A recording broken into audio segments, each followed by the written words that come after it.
Hello and welcome to the Inside Intelligence webinar series, brought to you by the Master of Science in Intelligence Analysis program and the Johns Hopkins University Office of Advanced Academic Programs. Today's event features a discussion on South Korea, how not to stage a coup. My name is Natalie Koss and I'm the event producer. Please note today's event will be recorded and uploaded to the AAP YouTube channel under the Intelligence Analysis playlist. During the program, if you have any questions, please feel free to use the Q&A function, and we will answer as many questions as possible during the latter portion of the event. With that, I will turn over the presentation to our moderator, Dr. Michael Auld, Program Director for the Master of Science in Intelligence Analysis program. Thank you very much, Natalie.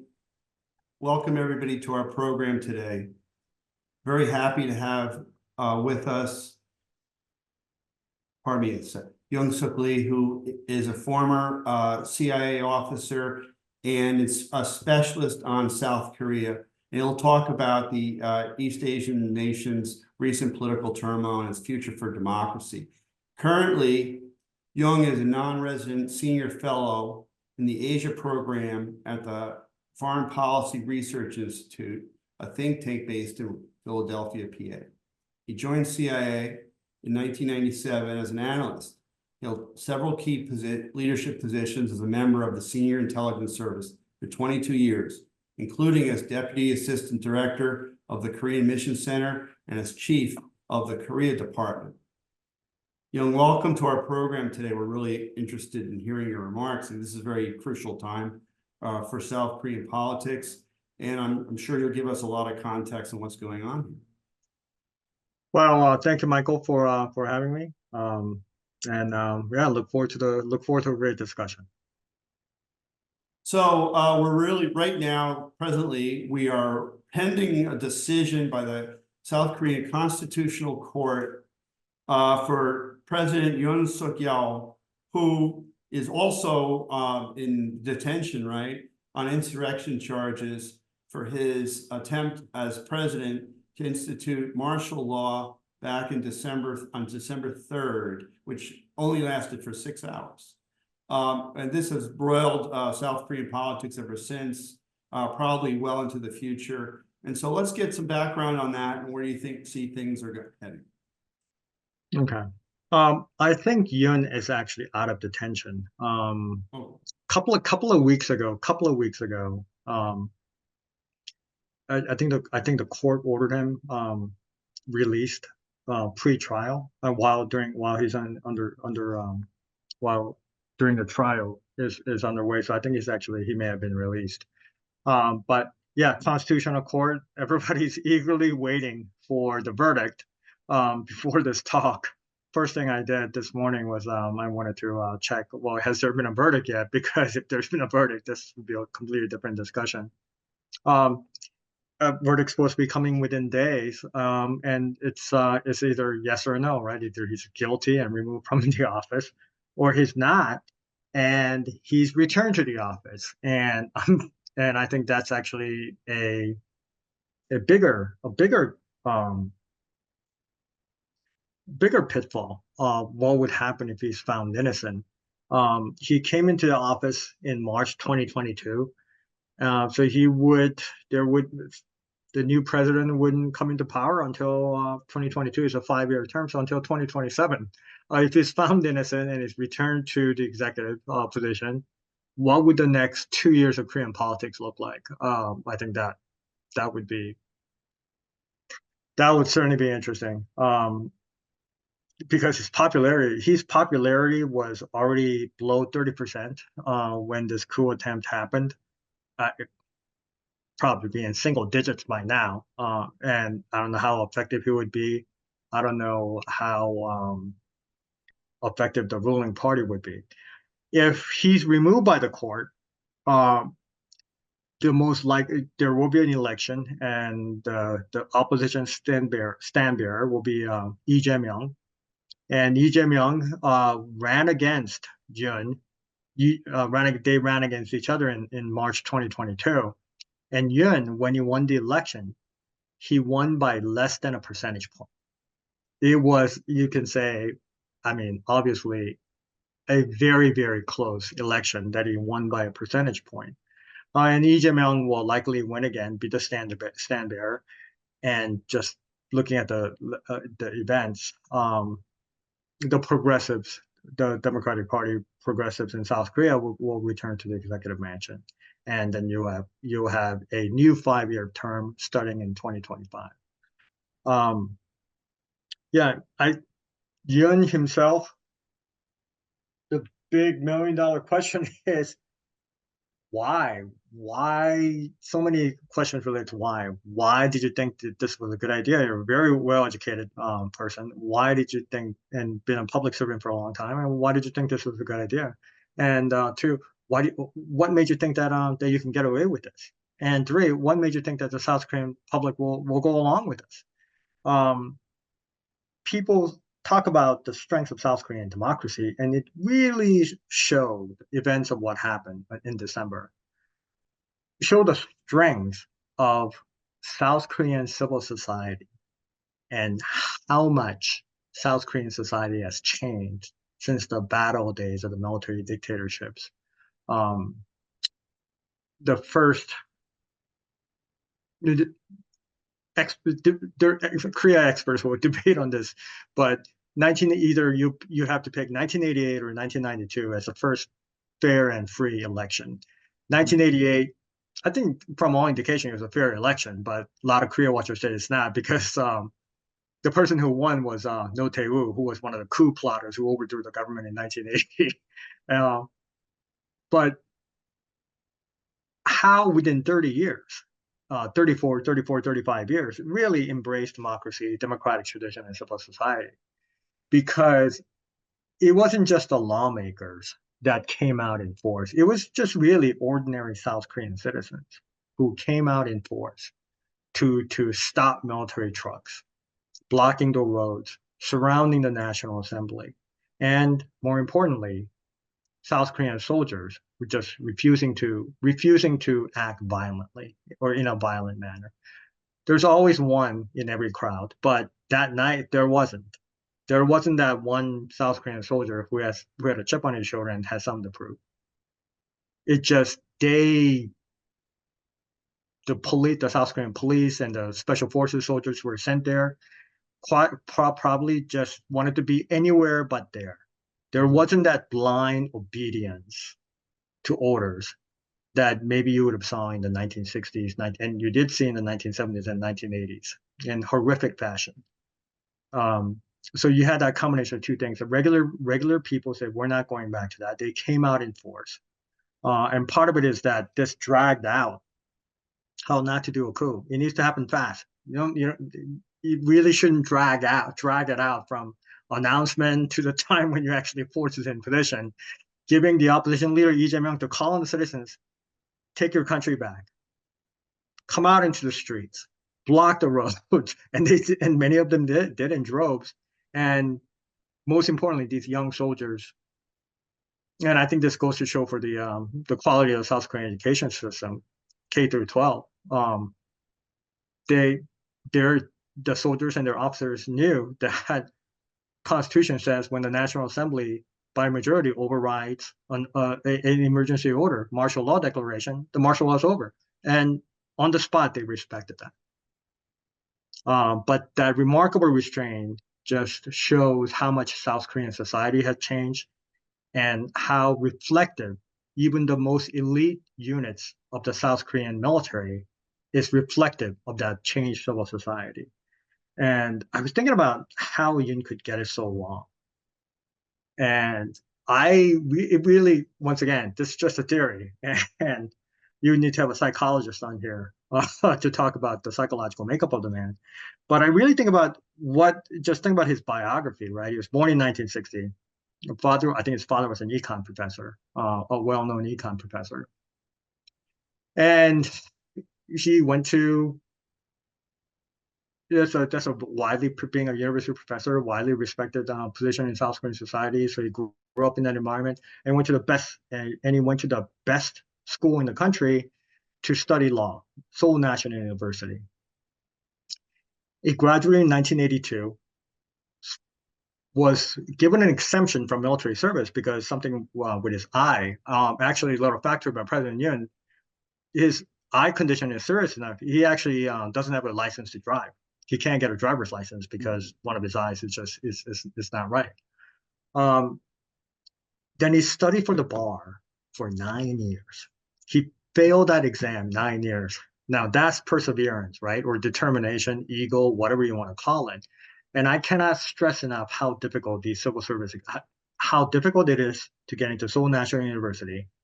And a series of exams, people, men of his generation, so somebody from his generation, people of his generation, they would have gotten to that level by taking a series of national level exams. At that time, you would have started at junior high, where they start differentiating the kids and putting them in different tracks. And those exams are based on very much the kind of the Ming Dynasty Chinese civil service model that the Koreans adopted. I talked to a South Korean lawyer once when he was talking about he took the bar exam 5 times, and he said he feels like he aged 10 years for each year he studied for that exam. Because you're studying 12, 14 hours a day. That only the best and the brightest, they're even invited to take that exam. And top cream of the cream passes it. I mean, it is quite remarkable. He did that for 9 years.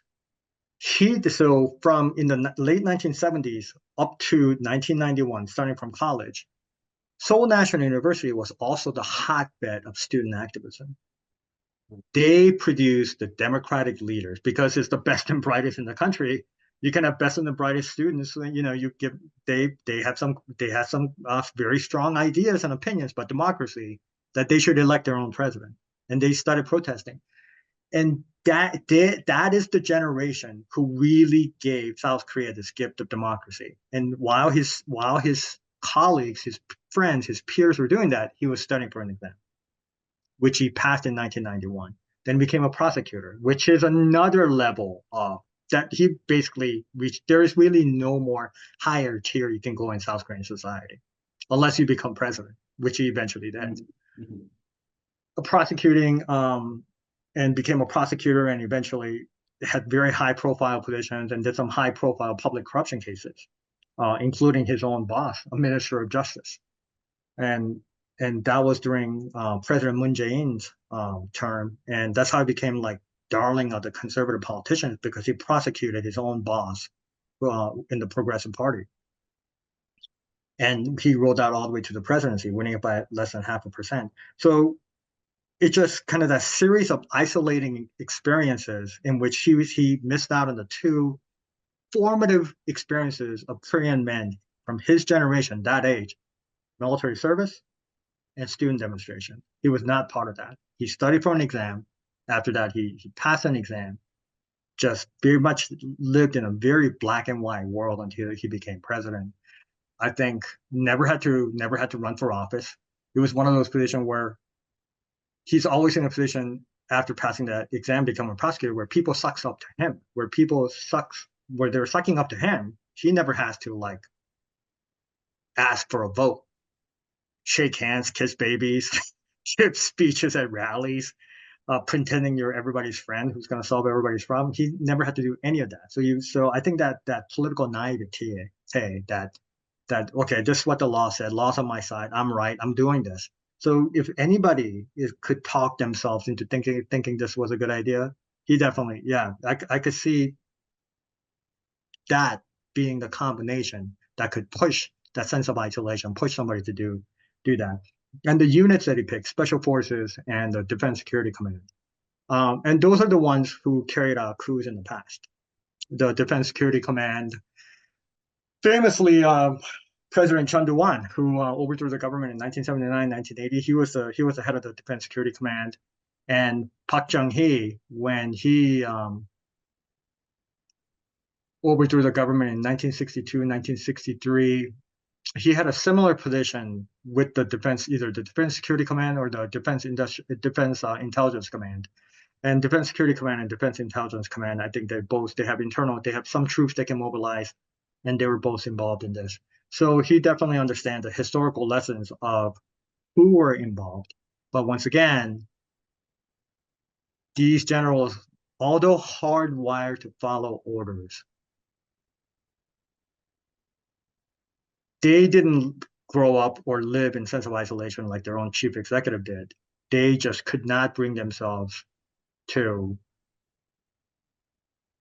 to order their soldiers to carry live ammunition or open fire on civilians. And even if they did, from the way the soldiers behaved, there's no way they would have followed that order.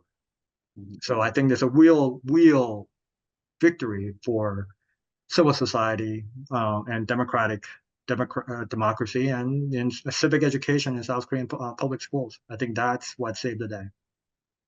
And I mean, the senior officers of today, I mean, they grew up in the 70s and 80s. Mm-hmm. Right. So they've known the period of transition. Yeah. And they would have joined the military after the democratic trends have started in the 1990s. Yeah. Right. So I mean, they're inculcated with these values, which was important.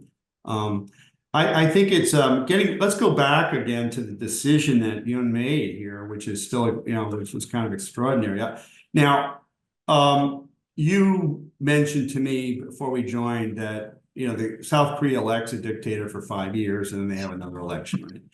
And so you come in as this extremely powerful chief executive, and you have a constitution which does provide for declaring martial law under certain circumstances, right? Mm-hmm. So what were the pretexts that he used to make this declaration? Why did he think he needed to do it?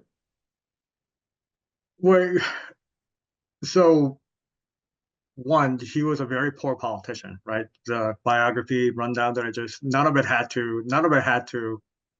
that involved having to get along with anybody, right? He's got the law on his side, black or white. He's a prosecutor, and he was the top of the peer. He was a prosecutor general, answering only to the minister of justice and the president, and he prosecuted his boss, the minister of justice.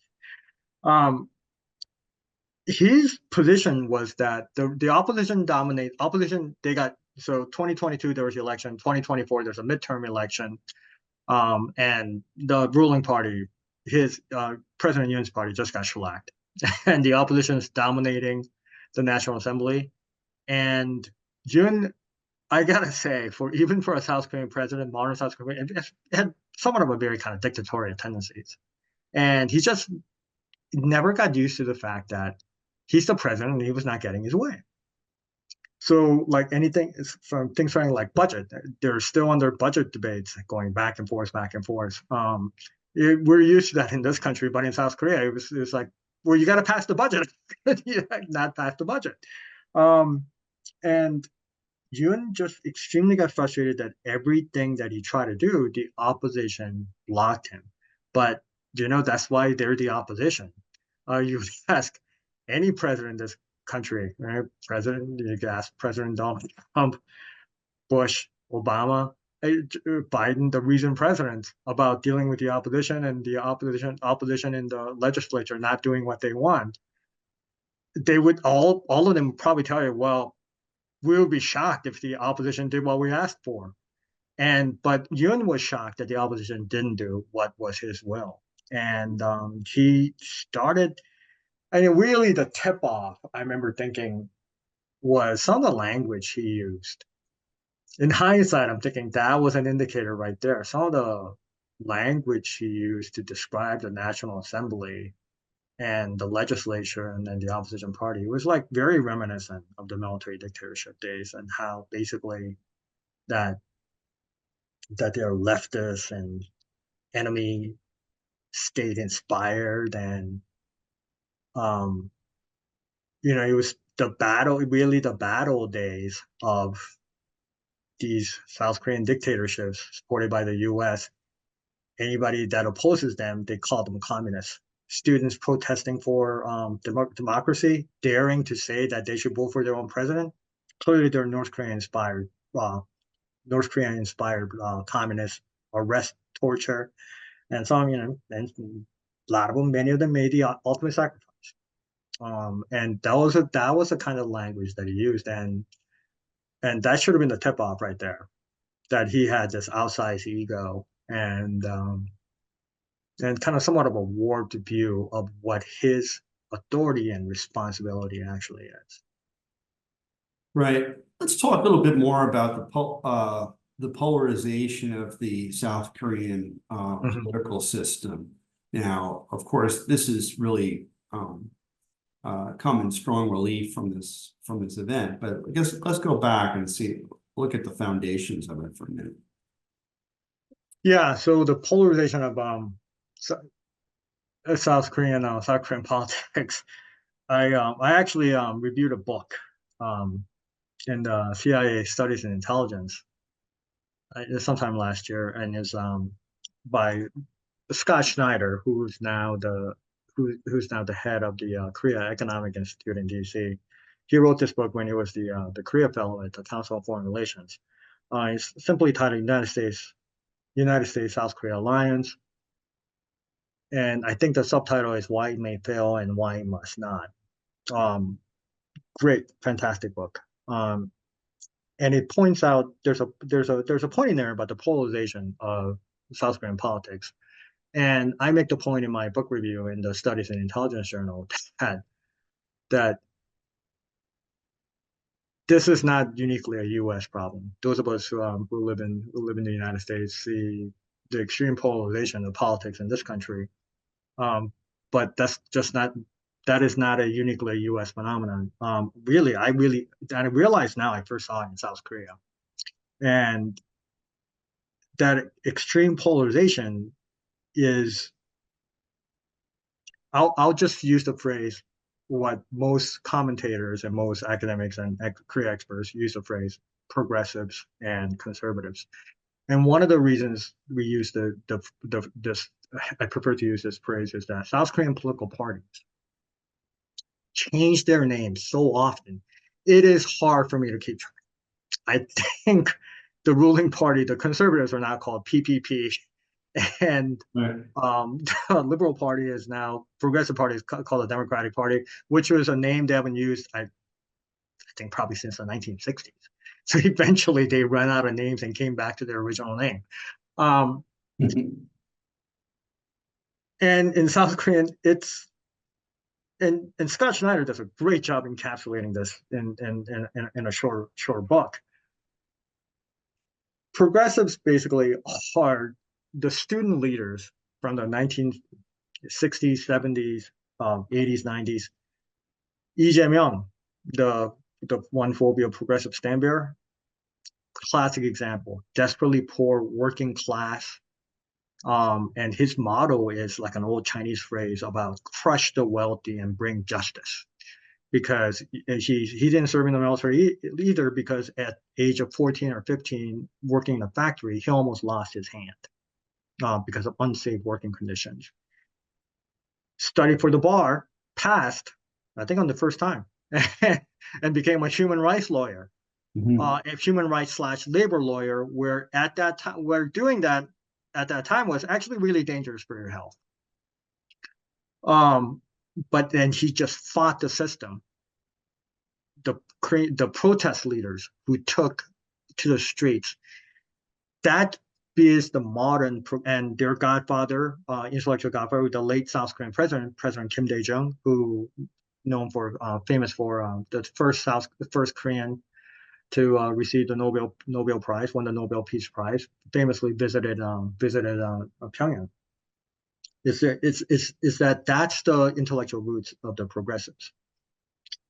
And two things, but kind of two characteristics about the progressives. They're very anti-Japanese, and they're I wouldn't say they're anti-American, because I think that is a loaded phrase with a certain connotation, but they're anti-US. They're anti-US foreign policy, some of the foreign policy decisions that the United States has made, but they're not aligned with what US would consider as alliance foreign policy interests in Asia. So they're anti-US that way. They're anti-Japanese because intellectually they say the fundamental problem with South Korean political system is that when that it was divided by a superpower. And when the superpower, United States, took over the southern half of the country, it left in place the Japanese bureaucracy. Mhm. So, no, while in North Korea, you had Kim Il Sung, who was a major in the Red Army, who was actually a partisan fighter. Kim Il Sung may have done many things, and eventually the legacy he's left behind is not a positive one on world history. But he started out, he fought the Japanese. Right. And when things got too hot in Manchuria, he escaped to Soviet Union, Far East Russia, and joined the Red Army. And when the Red Army came in, he came in and took power. In South Korea, so basically, soldiers and policemen of Korean descent, whose job was torture and kill other Koreans revolting against the Japanese, they stayed in power and became the modern Korean government. Mhm. So the current Korean penal code, the law, that's 95 to 99% similar to Japan's. So legal reform, if real Korea wants, will go into how important legal reform is, because that really hasn't taken place. And so that is kind of the intellectual root. And President Park Chung-hee, we just talked about, who came into the power in 1962, I believe he was a top graduate of the Imperial Army Academy, the Japanese Army Academy, and he was deployed to Manchuria. And I think a lot of things that he did was put down rebellions, and a lot of those rebellions were by Chinese and Koreans trying to liberate their homeland from the Japanese. So those are the kind of, and a lot of the first prominent Korean politicians and business leaders, they're pro-Japanese collaborators. So that is the ideological roots. They hate Japan, and they think U.S.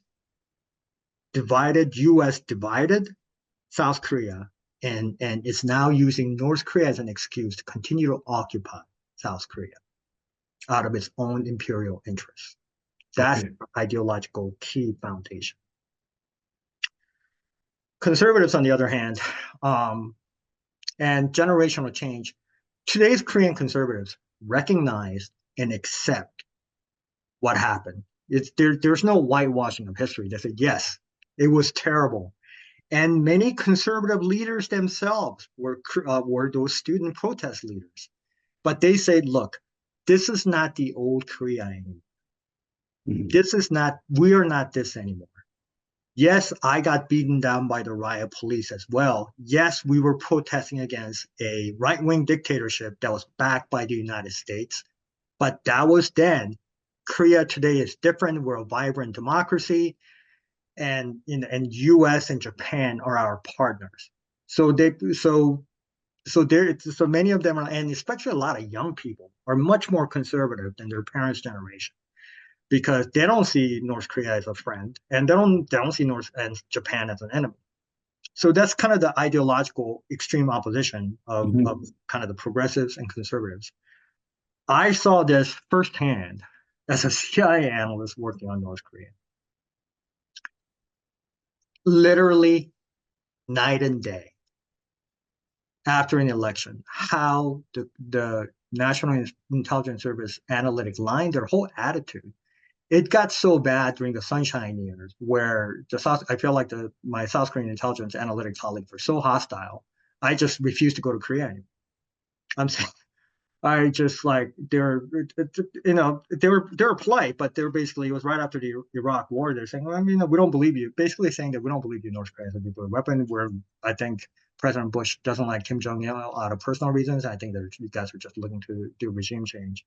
Yong, can you explain for our listeners here the sunshine years, what you mean by that? Yeah, where the national security ideological root of the kind of the Progressive Party is that U.S. troops in Korea, occupying force, that long-term South security interests of Korea is to make peace with North Korea, because United Korea will be strong, and United Korea can balance the great powers, President Roh Moo-hyun famously told President Bush, I see South Korea's job as balancing between US and China, which you're the president of the United States, you got all these troops, you got this defense commitment, and President South Korea just tells you that we just want to be neutral. And that you need a strong Korea to be able to balance the big powers and to continue to build and and be vigilant against the traditional enemy, Japan. And President Kim Dae-jung, by the way, was not anti-US or anti-American. He was actually very strong supporter of the alliance, but started to take steps of the first piece of making peace with North Korea. But eventually that became the priority. And by the second progressive administration of President Roh Moo-hyun, who's the one who few years after, who made this unfortunate remark to President Bush at the time, it became much more worse. President Roh Moo-hyun was not a big fan of the U.S. And he really was more of a hardcore believer that we need to make peace with North Korea. This is an artificial, the division of Korea is an artificial construct by a superpower, and that they're not a threat. That Koreans united, and it's very kind of a romanticized ethnic nationalism. Mm-hmm. And that became the sunshine years, and the sunshine was Kim Dae-jung used to use this phrase that if you want somebody to put their guards down, you don't blow cold winds where they huddle up even more. You put warm sunshine so they relax and let down their guard, take off their outer coats, take off their armor, and put away their sword because it's so hot. And they did that by cash, hundreds of millions, probably billions of South Korean taxpayer money sent to North Korea. A lot of it through Hyundai, building hotels, factories, which North Koreans at the end of Sunshine said, well, they belong to people of North Korea now. So that was the Sunshine policy. And during those years, it was really tough. And it's like, you know what? I just don't want to do this anymore. I just absolutely refuse to go to Korea. And my boss basically told me, I was deputy issue manager at the time. My boss basically told me, you have to go to Korea. I said, okay, I'll go. And it was night and day. It's just like the same people who were crossing their arms, kind of giving me this really arrogant looks like, what do you mean North Korea has nuclear weapons? Of course, it helps that North Korea by then had already tested a nuclear weapon. Couldn't be more friendly. They were just like, yeah, North Korea is terrible. It's like you live next door to a neighbor who has all these pro-life signs on their front yard. Next day you're driving, you're thinking, okay, well, I guess he feels very strongly. And next day you're driving by after an election, suddenly he has all these pro-choice signs on his yard. You're going to think, and he's just equally fervent on the other side, you're going to think, boy, I think there's something really wrong with this guy. I respect your opinion, one thing or the other, but it just seems like an extreme shift overnight. And that's frankly what happened in the South Korean government. And that's the extreme polarization. And I think that's going to have the bigger repercussions. The so what for the United States, as Michael has our background. So what's the so what for the U.S., as our bosses used to tell us. So what for the U.S. is that progressives are coming back to power. Lee Jae-myung is coming back to power. Lee Jae-myung is not a big fan of the United States, and he really does not like Japan. Which Yun, for all his faults, went all in on the U.S. alliance, went all in on the tripartite relationship with Japan, saying that, hey, South Korea is a capitalist democratic country. We're going to be allied with other capitalist democratic country. We need to get over the historical issues. We need to build strong ties with Japan. We need to build strong ties with the United States, Australia, and North Korea and China are our enemies. Kind of really very strong pro-U.S., pro-alliance stand bearer for the Conservative Party. But that's gone now. I mean, I can't imagine, even if he's found innocent, how much more work he can do in the next couple of years. And it's really truly unfortunate for the U.S.-South Korean alliance because and our alliance with our alliance with Japan, our system of critical alliances in Asia at a time when there are many questions about value of allies. You know, I always say we're not in it alone, so we shouldn't try to do it alone. We could have really used somebody like Yun to really solidify uh, the the the the the Western democratic traditions, whatever you want to call it, just really solidify those values in the system of alliances in Asia. But unfortunately, I think that door is closed. Right. I mean, and you're predicting this, there'll be another big swing back. Maybe we'll see what Sunshine 3 or something. Yeah, another big swing back, and it's schizophrenic. I mean, how can you swing from North Korea is our main enemy to North Korea is our brother and friend, and that that the division of the Korean Peninsula is an artificial foreign power construct. It's but it happens overnight. Right.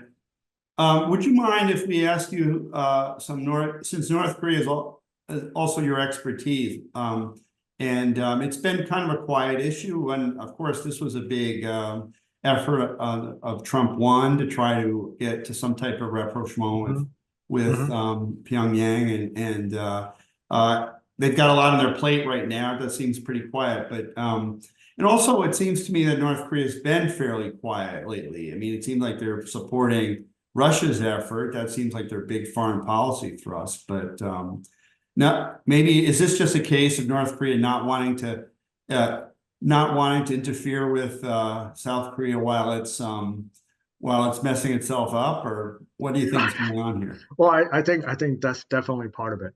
That's definitely part of it, and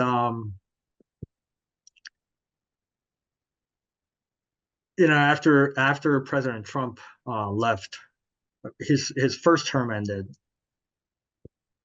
North Korea basically had no more use for Moon Jae-in, so they basically kind of shut the door on him.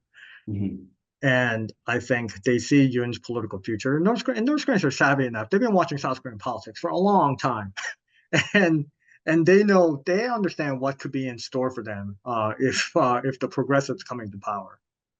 Because in the past, it led to money. It literally led to cash. It led to 1,000 cows from 1,000 heads of cattle that Hyundai's founder shipped up to North Korea. I gotta say, as an observer, that when there's a progressives coming to power, there's in the past there's been material benefits to North Korea. Yeah. And now North Korea's past performance is not always guaranteed future earnings, but that's something that they can work with. I mean, everybody likes free money. I'm sure Kim Jong Un does too. So I think they're probably more focused on Yun. They got nothing good to say about Yun. I mean, what do you say about a guy? Your country. You're very proud of the fact that your country was founded by anti-Japanese partisan fighters, and and you have the president of South Korea is saying that we need to be strong allies with Japan to counter North Korea. That's pretty insulting. Mm-hmm. And so they got no use for Yun. So, and I think they clearly see the writing on the wall. They'd be open to whatever Lee Jae-myung has to say. So clearly they're not going to interfere with anything.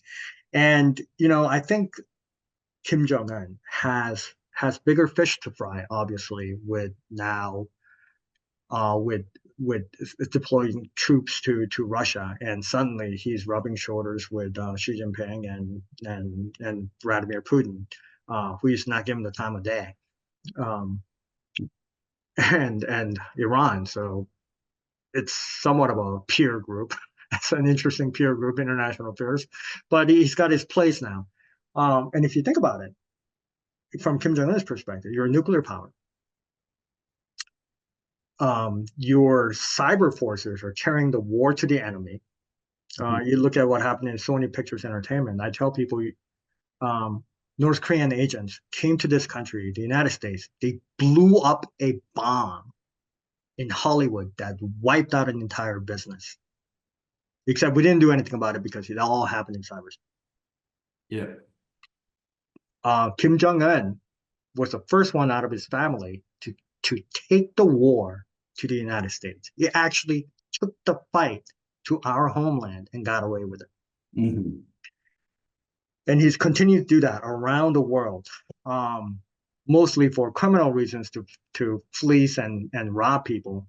But he's doing that. Then he's definitely got nuclear weapons. That arsenal is growing. Eventually, we're going to have to do something about that because North Korea has never developed a piece of technology or a weapon it has not tried to sell, and it's already tried to build build a reactor in Syria. Right. It's already a known proliferator. So it's so all these adds up to Kim Jong Un in many ways. South Korea, it's at some point I think his ego and his vision and his strategic vision of what he sees is I think he sees himself bigger than the Korean Peninsula and bigger than South Korea. That is not his priority anymore. Not such a low priority that he's basically constitutionally, I think in January 2024, early 2024, North Korea declared that South Korea is no longer Koreans. We're no longer one people. Basically, legally, it's kind of writing your brother out of your will. Just like you're no longer my family, and you'll just be treated like any other foreign hostile powers. You're not going to get any familial consideration from us. And now projecting power to Eurasia. So I think he wants to. That's the space he wants to grow in. What's really alarming is the potential asymmetric scale of the North Korean military. No, I mean their North Korean conventional military has been in decline for a long time Mhm. because you need money to pay for bullets, fuel for your tanks, jet fuel for your fighter planes, and even if people tighten their belts, that money was hard to come by, so they didn't really train all that off.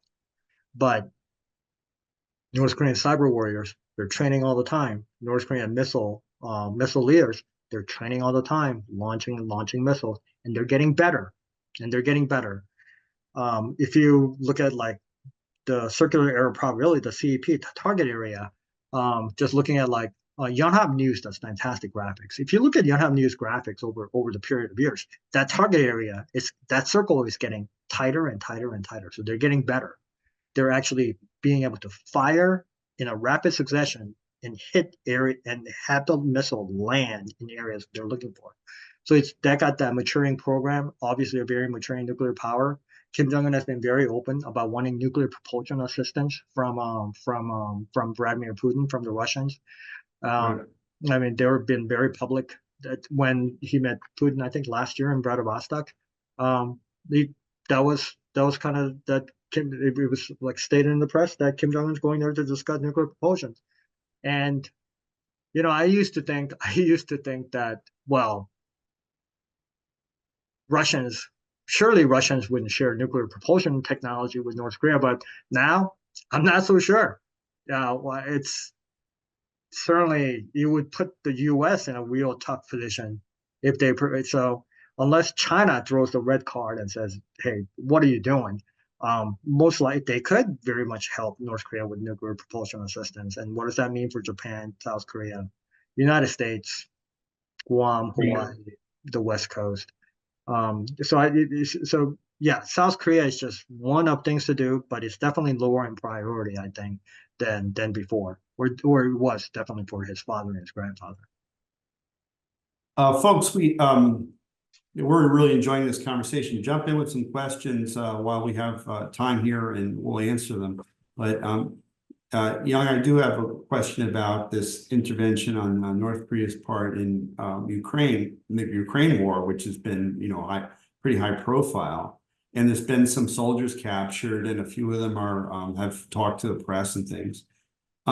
So I guess the bigger question is, how does this go wrong for, how does this go wrong for Pyongyang here? I mean, I mean, it looks like the way you're describing it, this is helping them get a little bit status as part of the club. It's Absolutely. obviously a step beyond what they've done in the past. But this seems to me to have some risk for them. Yes. In any other political environment, except for the current North Korean political environment. So one of the things about North Korean public and information is that they're not as isolated as we all assume. when North Korean defectors arrive in South Korea, the South Koreans describe it. They know. Just like everybody, and they describe it during the debriefing and everything. Yeah, and you talk to them later, and they all know that South Korea is wealthy. They are very apparently familiar with South Korean dramas.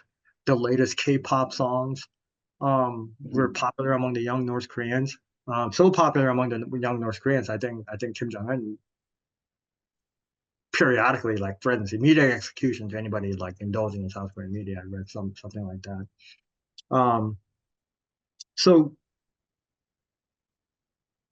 eventually, so they get, how do they know all these things? And I remember what this one South Korean scholar just said, the word of mouth still is like it's the most reliable source of news and information to South Korea, into North Korea, and that they're pretty well aware of what's going on around the world, and maybe by now or eventually they're going to know that their soldiers are fighting and dying in Ukraine.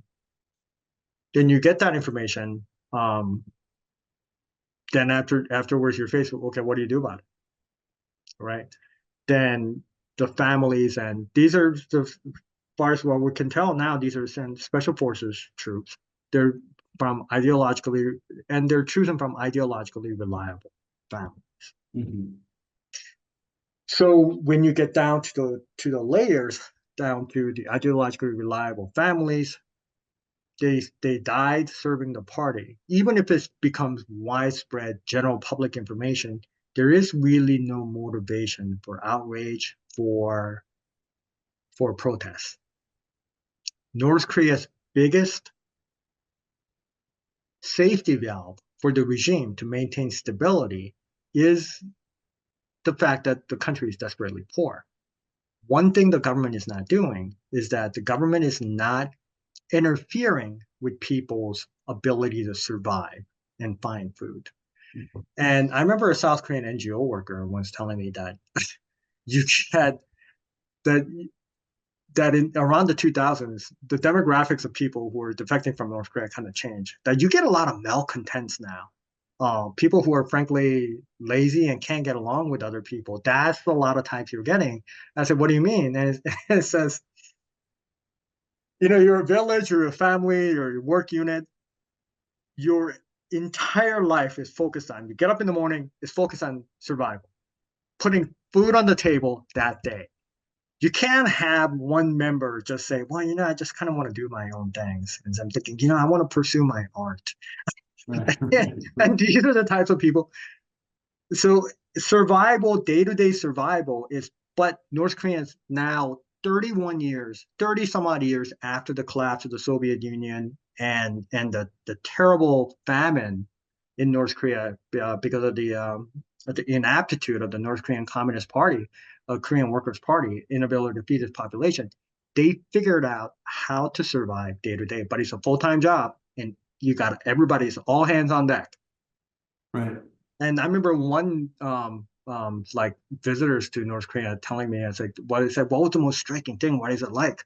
And they said, it's like everything's farmed all the way up to the sidewalk or to the road. So it really is like, this person was telling me this visitor was telling me this, really get the sense that every inch of arable soil, you put something in there to grow, to eat.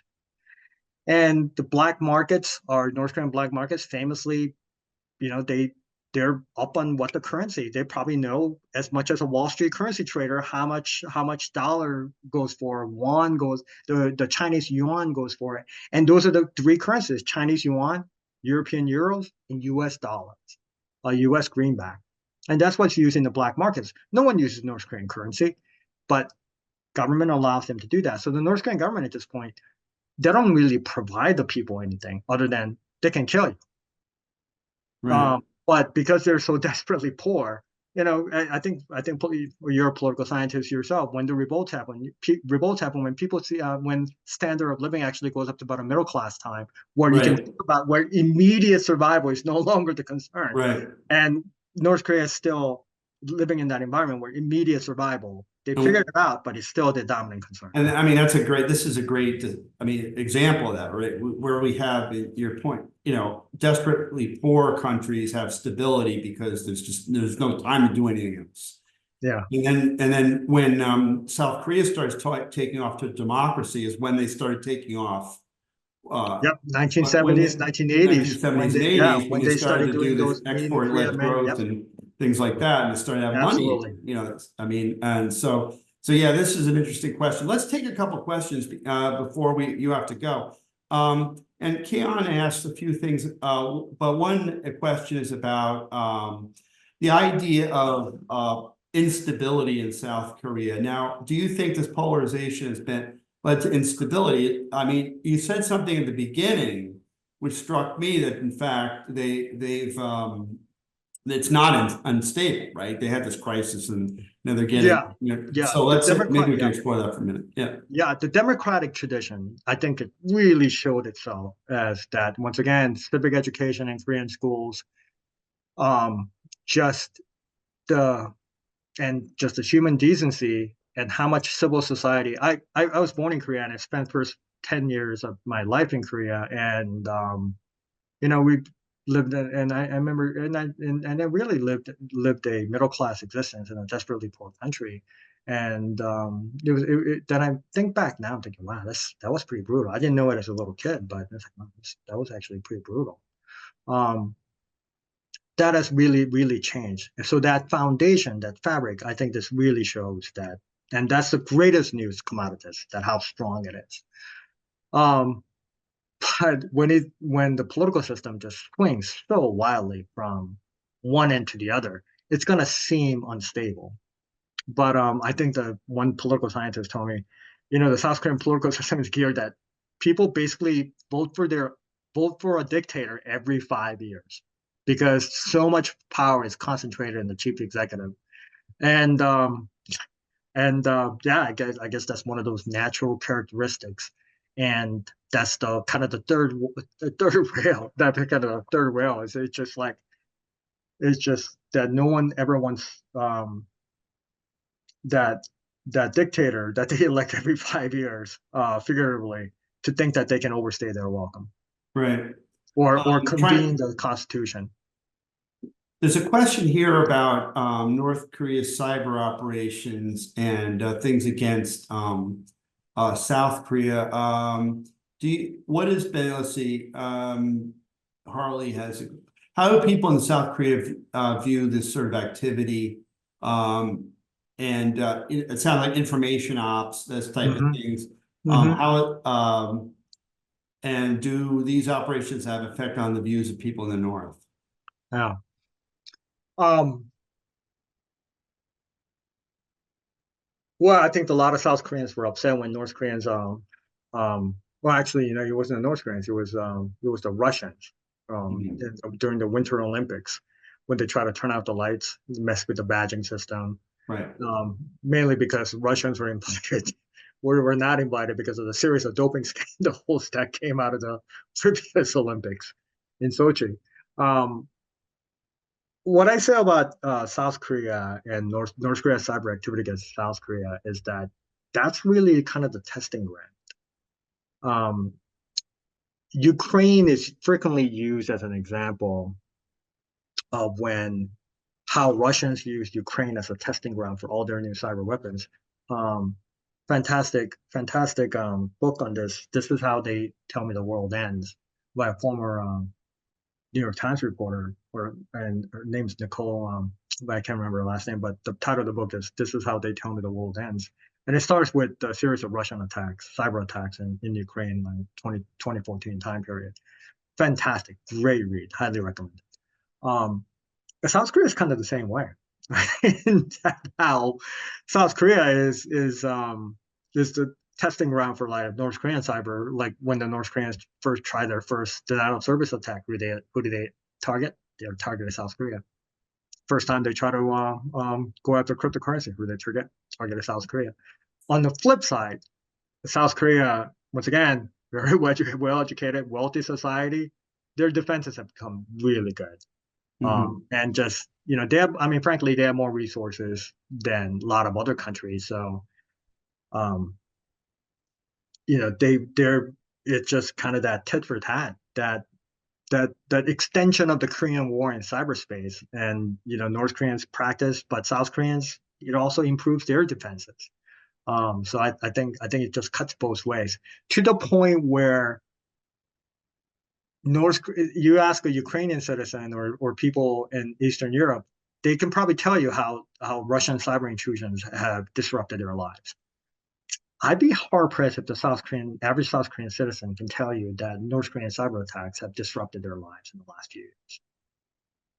Yeah, very interesting. Yeah, Finally, and comes to once again comes to that their defenses have improved as North Korean yes. defenses capabilities.